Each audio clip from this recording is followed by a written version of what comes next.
जय संविधान, जय भीम, महात्मा गांधी की जय, कोर्ट से मुर्दाबाद। अब क्या लग रहा है ईरान और इजराइल के युद्ध के बीच में कि क्या सत्ता परिवर्तन हो जाएगा? क्योंकि जिस मकसद से इजराइल ने युद्ध की शुरुआत की थी और अमेरिका ने उसका साथ दिया था, उसका मेन मकसद था सत्ता परिवर्तन। ईरान के अंदर सत्ता परिवर्तन। ईरान के अंदर जो पहले शाह ईरान का शासन था, जो अमेरिका परस्त था, यूरोप परस्त था, वेस्टर्न कल्चर परस्त था, उसको पलटकर 1979 में जो इस्लामिक शासन वहां स्थापित हुआ था, जिसे वहां ज्यादातर उस देश की जनता उसका सम्मान करती है और उसको मानती है, जबकि ये प्रयास किया जाता है प्रचारित प्रसारित करने का कि वहां की औरतें, वहां की महिलाएं उस शासन को पसंद नहीं करती, लेकिन वो बड़ी गिनी चुनी महिलाएं हैं, 10% है। 90% महिलाएं जैसा भी इस्लामिक शासन है उसको पसंद करती हैं। लेकिन जो युद्ध का मेन मकसद था कि ईरान के अंदर सत्ता परिवर्तन और आयतुल्ला खामेनी इनके शासन को चेंज करके जो शाह ईरान का शासन था उनके बेटे को सत्ता सौंप दी जाए और फिर ईरान के तेल कुओं पर अमेरिका का कब्जा हो जाए और पूरा अरब वर्ल्ड उनका पिछलग्गू बन जाए। ये प्रयास अमेरिका का था। लेकिन ये 8-9 दिन की लड़ाई ने ये सिद्ध कर दिया है कि जो मकसद था ईरान के अंदर सत्ता परिवर्तन का, वो तो नहीं हो पा रहा। कहीं ऐसा ना हो कि अमेरिका के अंदर सत्ता परिवर्तन हो जाए इस युद्ध की वजह से, इजराइल के अंदर सत्ता परिवर्तन हो जाए इस युद्ध की वजह से, और हमारा देश, हमारा महान देश, हमारा भारत देश, जिसने हमेशा गुटनिरपेक्षता को और सिद्धांतों को महत्व दिया है, 77 साल में कभी ऐसी स्थिति पैदा नहीं हुई कि दूर बैठे दो देशों की लड़ाई की वजह से भारत के अंदर ऐसी परिस्थिति बन जाए कि सत्ता परिवर्तन हो जाए। क्योंकि अमेरिका के अंदर जिस प्रकार से डोनाल्ड ट्रंप ने दुस्साहस किया और जिस प्रकार से अमेरिका की दादागिरी को पूरी दुनिया में थोपने का प्रयास किया और अपने देश के अंदर अपने जो भी निर्णय उन्होंने लिए उनकी असफलता के बाद, और वहां के सुप्रीम कोर्ट द्वारा जो उन्होंने टैरिफ लगाए उनको बदलने के बाद, जिस प्रकार से वेनेजुएला के अंदर उन्होंने किया कि वहां के राष्ट्रपति और उनकी पत्नी को उठा लाए गुंडों की तरह, वही उन्होंने सोचा था ईरान के अंदर भी हो जाएगा, क्योंकि ईरान चारों तरफ से अमेरिका पर शक्तियों से घिरा हुआ है। इजराइल जैसा देश है, छोटा सा देश है, केवल 90 लाख की आबादी है पूरे देश की, लेकिन शक्ति संपन्न है और अमेरिका का पूरा वरदहस्त उसके ऊपर है। इसके अलावा गल्फ कंट्रीज है जो तेल के अकूत संपदा ओढ़े हुए हैं, और इन देशों के पास अपनी कोई सैन्य शक्ति नहीं है। केवल अमेरिकन एयरबेसेस और अमेरिकन आर्मी के संरक्षण की वजह से ये अपने देश के अंदर जिस प्रकार की शेख शाही इनके यहां चल रही है उसको बचाने के लिए वो अमेरिका पे पूरी तरह से निर्भर है। तो अमेरिका ने ये सोचा था, इजराइल ने सोचा था, अकेले अकेले लड़ाई होगी इजराइल की ईरान की तो ईरान निपटा देगा इजराइल को, या बराबर की लड़ाई होगी। लेकिन अगर अमेरिका भी इजराइल के साथ जाके खड़ा हो जाएगा और अरब कंट्रीज जहां पे अमेरिका की एयर बेसेस है वो भी अमेरिका के साथ जाके खड़े हो जाएंगे, तो अमेरिका के शासन को उखाड़ फेंकने में 48 घंटे उनको नहीं लगेंगे। यही गुमान डोनाल्ड ट्रंप को था, और डोनाल्ड ट्रंप ने इजराइल के माध्यम से वहां पे युद्ध करा दिया और भारत को उस युद्ध में बिना बात के लिए फंसा दिया, जबकि हमारा इस लड़ाई से कोई लेना देना नहीं था। ईरान भी हमारा मित्र था, इजराइल भी हमारा मित्र था, अमेरिका भी हमारा मित्र था, रूस भी हमारा मित्र था इस लड़ाई के पहले। लेकिन जिस प्रकार से माननीय मोदी जी को वहां आमंत्रित किया गया, उनको सर्वोच्च सम्मान जो पहले कभी नहीं जिसका नाम सुना था उससे सम्मानित किया गया, और जब भारत लौट के आए मोदी जी, उसके 48 घंटे के बाद ईरान पे उन्होंने विनाशक युद्ध छेड़ दिया।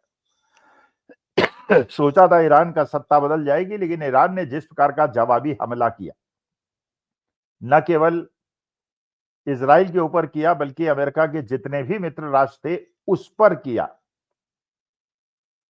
ओमान पे किया, कुवैत पे किया, यूएई पे किया, सऊदी पे किया, दुबई पे किया, बहरीन पे किया, और जिस प्रकार से अमेरिकन बेसिस को ध्वस्त किया, और न केवल अमेरिकन बेसिस को बल्कि जो तेल के बड़े-बड़े भंडार थे सऊदी के और यूएई के, उनको भी नष्ट कर दिया, उनका भी उत्पादन रुकवा दिया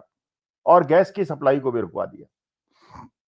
उसकी वजह से जो अमेरिका ने, डोनाल्ड ट्रंप ने सोचा था कि 48 घंटे में युद्ध जीत लेंगे, अब उनको समझ में आने लगा कि ईरान के शाह खामेनी को मारकर, उनके सोल्जर्स को मार के जो उन्होंने सोचा था, स्थिति उससे बिल्कुल पलट गई। और आज तेल के दाम जो $60 पर बैरल थे युद्ध शुरू होने के पहले, 10 दिन के अंदर बढ़ के $115 पर बैरल हो गए। हमारे देश के अंदर एलपीजी के दाम बढ़ा दिए गए, और अगर यही युद्ध की स्थिति थोड़े दिन भी रही तो उसकी वजह से आप देखिएगा पूरे वर्ल्ड के अंदर तेल के आवागमन पे जैसे बाधा पड़ रही है। ईरान ने अपनी खाड़ी के अंदर से चीन के अलावा सभी तेल के टैंकर्स को और शिप्स को जाने से रोक दिया है। जिस प्रकार से रूस ने भारत को डिस्काउंट पे जो तेल दे रहा था उसको देने से मना कर दिया है,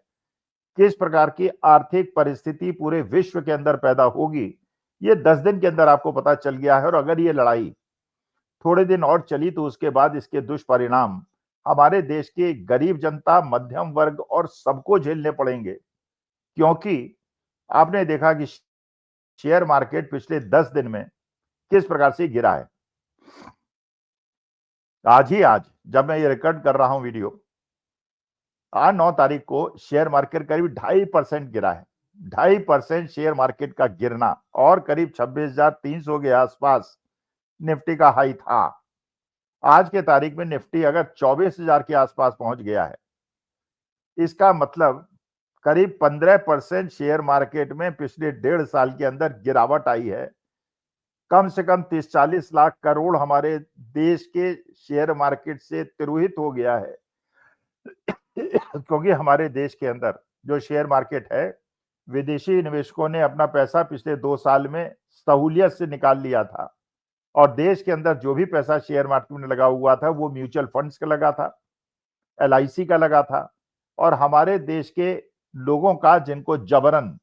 यूनिफाइड पेंशन स्कीम में उनका पैसा डलवा के शेयर मार्केट डलवाया था, तो फॉरेन इंस्टीट्यूशन के पैसे निकालने के बाद देश के निवेशकों का पैसा जबरदस्ती जिस प्रकार से शेयर मार्केट में झोंका गया था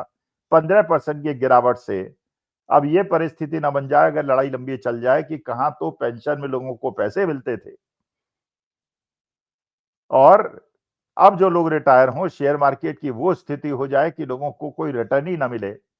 और अभी तक क्योंकि शेयर मार्केट बढ़ रहा था इसलिए लोगों को फायदा हो रहा था, इसलिए यूनिफाइड पेंशन स्कीम से भी उन्हें लाभ मिलने की संभावना थी। अगर वो संभावना भी गायब हो गई,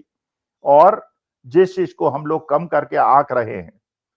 उसकी संभावना इतनी ज्यादा बढ़ रही है, क्योंकि केवल शेयर मार्केट नहीं कर रहा, तेल के दाम अचानक डबल नहीं हो गए, एलपीजी सीएनजी के दाम, पीएनजी के दाम नहीं बढ़ गए, बल्कि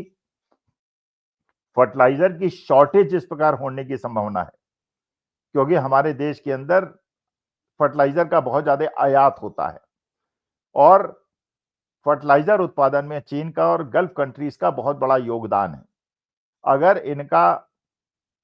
ट्रांसपोर्टेशन मुश्किल हो गया, अगर ये देश के अंदर नहीं आ पाया, तो पूरे विश्व के अंदर